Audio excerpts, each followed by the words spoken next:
Hi friends, welcome to today's session. Thank you all for your responses on yesterday. And our quiz question was, which organization released the recent Global Hunger Index?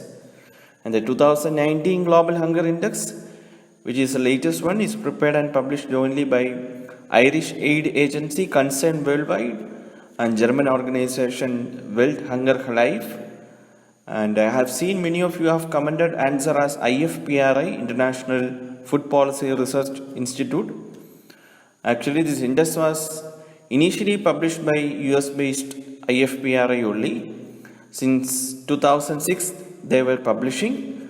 However, in 2018, IFPRI stepped aside from this involvement in the project, and Hunger Index became a joint project of Welthungerhilfe and the Concerned Worldwide. So don't get confused with that. That's it. Let's start today's session.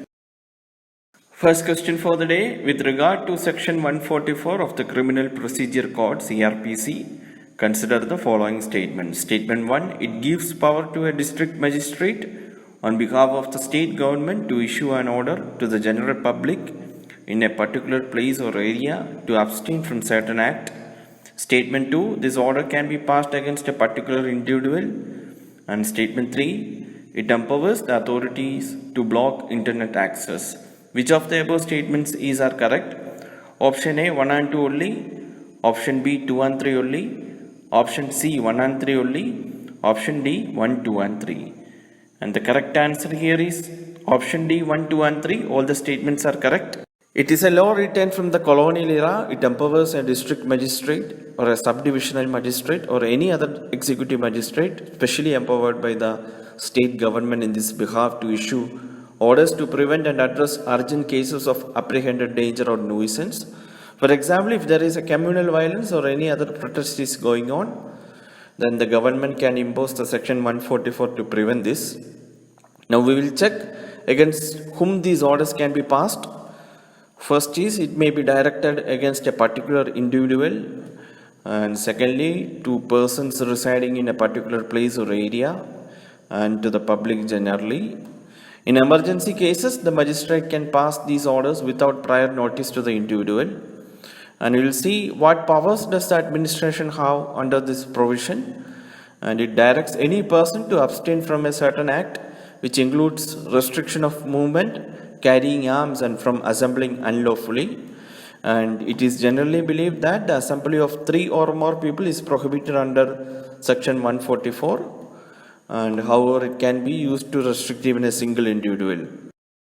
Duration of this order is 2 months from the date of the order, unless the state government considers it necessary. Government can extend it up to not more than 6 months, and the maximum punishment for violating 144 is 3 years. And another thing is that internet shutdown in the country, the rules for suspending telecommunication services, voice, mobile internet, fixed broadband, etc. are Temporary Suspension of Telecom Services Rules 2017. These rules derive their powers from Indian Telegraph Act of 1885. However, Section 144 CrPC has often been used to clamp down internet services in the country. And another major thing to be noted is that Section 144 is not equivalent to a curfew. Both are different. Curfew orders are issued in more severe situations where people are instructed to stay indoors for a specific time or period. And establishments like markets, roads, schools, colleges, etc. are ordered to remain shut.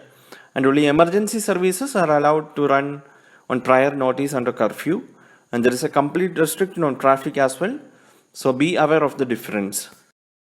Second question, in the context of Pesticide Management Bill 2020, consider the following statements. Statement 1, the bill will include the provision of compensating the farmers in case of losses due to the use of spurious or low quality pesticides. And statement 2, the bill plans to ban pesticides related advertisements. Which of the above statements are correct? Option A 1 only, option B 2 only, option C both 1 and 2, option D neither 1 nor 2. Correct answer here is option A 1 only. The issue here is pesticide usage. You may often see in the news that farmers die because of pesticide usage more often. So the farmers are applying pesticides without any protection, and also usage of low quality pesticides all leads to this. And so to prevent this, government introduced Pesticide Management Bill 2020. And first of all, This bill seeks to replace the existing Insecticide Act 1968, and this bill is aimed at protecting the interest of farmers so that they get safe and effective pesticides, and farmers would be empowered to get all information regarding the available pesticides, their strength, weaknesses, and the risk from the dealers they choose to purchase the pesticide from. And all the information regarding the available pesticide would be available in public domain in all languages in digital format, so that farmers can make the right decision on their use. And the bill also has a provision to provide compensation if there is any farm loss because of low quality or spurious pesticides. And one of the most important provisions in the bill is that pertains to deterring fake claims in product advertisements, which means it plans to regulate pesticide related advertisements and not to ban it. That's why statement 2 is incorrect. So this is a very important bill related with your prelims and mains, so please go through it. Coming to the last question of the day, with reference to Silver Line project recently seen in the news, consider the following statements. Statement 1, it involves laying of semi-high-speed trains between Chennai and Kochi. And statement 2, the Kerala Rail Development Corporation will be the nodal agency of the project. And statement 3, the trains will run on Maglev Technology. Which of the above statements are correct? Option A 1 and 2 only, option B 2 only, option C 1 only, option D 2 and 3 only. And the correct answer here is option B 2 only. It is a semi-high-speed trains connecting two corners of state of Kerala. And Chennai is the capital city of Tamil Nadu, hence statement 1 is wrong. And that is the proposed route you can see in the map. And it is like a straight line from the north to south of Kerala along coast. So it starts from Thiruvananthapuram, the capital city of Kerala, then passes through Kochi, a very famous tourist destination, and there is one lake which is the longest lake in India. A part of it is in Kochi city also. And that is our quiz of the day. Which lake is seen in Kochi city? Please post your answers as comment. And then the rail will go up to Kasaragod, the north of Kerala. And it will reduce the travel time between the Trivandrum and Kasaragod to 4 hours from 12 hours. And Maglev technology is magnetic levitation technology, which is used in bullet trains running. The specialty of Maglev is that trains float above the track by about 1 inch to 6 inches. There will be no direct contact between the rail and the train, and they use powerful magnets to push the train coaches above the concrete pathway rather than wheels on tracks. And the train speed is 500 km per hour.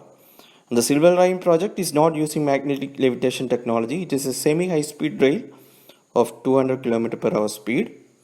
And that's it. That's all for today, guys. We will meet tomorrow with another set of questions. Thank you.